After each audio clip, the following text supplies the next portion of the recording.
मुझे समय की सीमा है क्योंकि मुझे पार्लियामेंट पहुंचना है, राष्ट्रपति जी का कार्यक्रम है, इसलिए मैं लंबी बात न करते हुए बहुत तेजी से कुछ बातें बता करके अपनी बात मैं पूरी करूंगा। आज से भारत का एविएशन सेक्टर एक नई उड़ान भरने जा रहा है। साफरान की नई फैसिलिटी भारत को एक ग्लोबल एमआरओ हब के रूप में स्थापित करने में मदद करेगी। ये एमआरओ फैसिलिटी हाईटेक एरोस्पेस की दुनिया में युवाओं के लिए नए अवसर भी बनाएगी। मैं अभी 24 नवंबर को ही साफरान बोर्ड और मैनेजमेंट के लोगों से मिला हूं। पहले भी मेरी उनसे मुलाकातें हुई हैं। हर चर्चा में मुझे उनमें भारत को लेकर विश्वास और उम्मीद दिखाई दी है। मुझे उम्मीद है कि साफरान का भारत में इन्वेस्टमेंट आगे भी इसी गति से जारी रहेगा। आज इस फैसिलिटी के लिए मैं टीम साफरान को बहुत बहुत शुभकामनाएं देता हूं। साथियों, आप भी जानते हैं पिछले कुछ वर्षों में भारत का एविएशन सेक्टर भूतपूर्व गति से आगे बढ़ा है। आज भारत दुनिया के सबसे तेजी से बढ़े डोमेस्टिक एविएशन मार्केट में शामिल है। हमारा डोमेस्टिक मार्केट अब दुनिया में तीसरा सबसे बड़ा मार्केट है। आज भारत के लोगों का एस्पिरेशन एक नए आसमान पर है। ऐसे में भारत में एयर ट्रेवल की डिमांड लगातार बढ़ रही है और इसलिए हमारे एयरलाइंस लगातार अपने एक्टिव फ्लीट को बढ़ा रही है।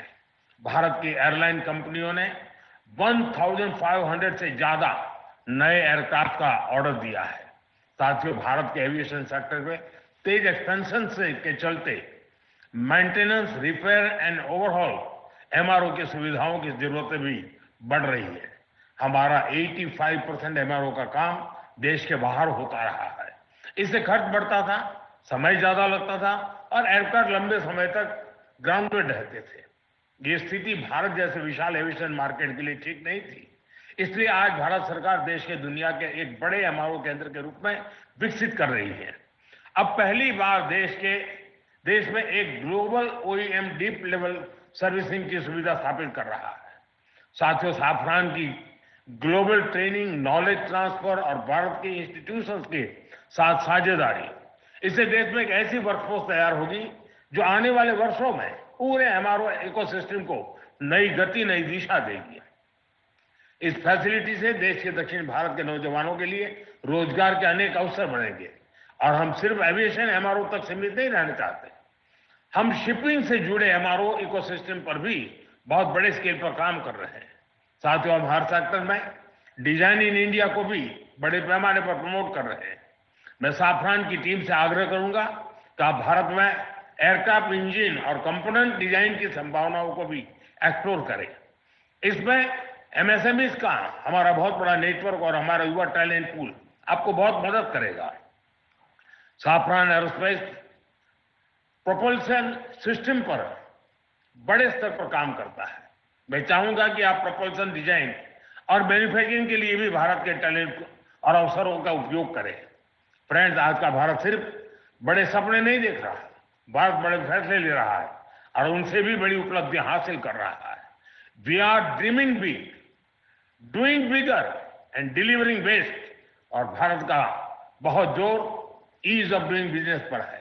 साथियों, ग्लोबल इन्वेस्टमेंट और ग्लोबल इंडस्ट्रीज को आकर्षित करने के लिए हमने स्वतंत्र भारत के कुछ सबसे बड़े रिफॉर्म्स किए हैं। पहला, हमने अर्थव्यवस्था के दरवाजे खोले। दूसरा, हमने अपनी फंडामेंटल्स को और मजबूत किया। तीसरा, हमने बिजनेस को आसान बनाया। साथियों, आज अधिकांश सेक्टर्स में 100% एफडीआई ऑटोमेटिक रूट से संभव है। डिफेंस जैसे सेक्टर जहां पहले प्राइवेट सेक्टर को जगह नहीं थी, वहां भी 74% तक एफडीआई ऑटोमेटिक रूट से खोल दिया गया है। स्पेस सेक्टर में भी बड़ी अप्रोच अपनाई गई है और इन कदमों ने दुनिया को साफ संदेश दिया है, India welcomes investment, India welcomes innovation. Production link incentive schemes ने ग्लोबल मैन्युफैक्चरर्स को मेक इन इंडिया की ओर आकर्षित किया है। बीते 11 साल में 40,000 से अधिक कंप्लायंसेस हमने कम किए हैं।